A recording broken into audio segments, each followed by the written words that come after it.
NRCক লৈ উচ্চতম ন্যায়ালয়ত শুনানি শপতনামা দাখিলৰ বাবে চৰকাৰক ডেডলাইন উচ্চতম ন্যায়ালয়ৰ 6 সপ্তাহৰ ভিতৰত চৰকাৰক শপতনামা দাখিলৰ নিৰ্দেশ দিয়া হৈছে 6 সপ্তাহৰ পাছত পুনৰ শুনানিৰ দিন ধাৰ্য সৰ্বোচ্চ ন্যায়ালয়ৰ আমছু আৰু জমিয়তৰ লেখ আবেদনৰ শুনানি গ্ৰহণ NRCত নাম বাদ পৰা লোকক পুনৰ আবেদনৰ সুবিধা দিয়াৰ বাবে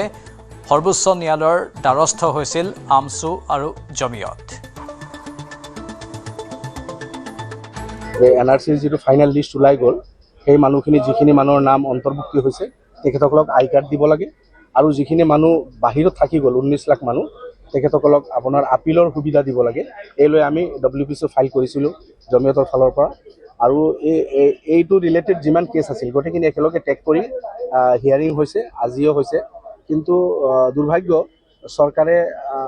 এফিডেভিট সাবমিট কৰিলে আজি হয়তো অলপ আগবাঢ়িলেহেঁতেন কিন্তু অসম চৰকাৰ চেন্ট্ৰেল গভৰ্নমেণ্ট RGI যিসকলক মানে যোৱা ডেটতে তেখেতসকলক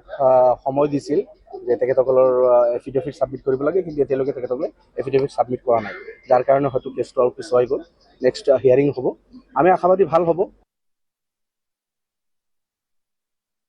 তিনিটা ৰিট পেটিশ্যন আজি 10 আগষ্টত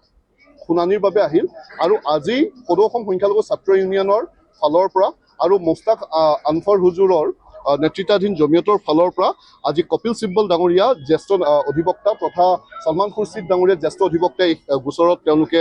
হাজিৰ হয় আৰু তেওঁলোকে হাজিৰ হোৱাৰ পাছত মহামান্য উচ্চতম ন্যায়ালয়ক তেওঁলোকে জনায় যে আমি যি 2025 চনৰ ৰিট পেটিশ্যন ফাইল কৰিছিলোঁ সেই ৰিট পেটিশ্যনত এতিয়ালৈকে চৰকাৰী পক্ষই কোনো জবাব দিয়া নাই সেয়েহে মহামান্য উচ্চতম ন্যায়ালয় চৰকাৰী পক্ষক আকৌ পুনৰবাৰ আজি ডাইৰেকশ্যন দিছে আপোনালোকে এই বিষয়ত সোনকালে আপোনালোকে ইয়াৰ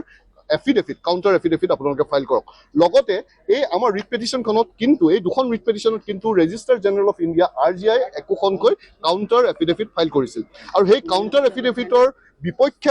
আমাক আমছু আৰু জমিয়তক মুস্তাক আনফৰ হুজুৰ নেতৃত্বাধীন জমিয়তক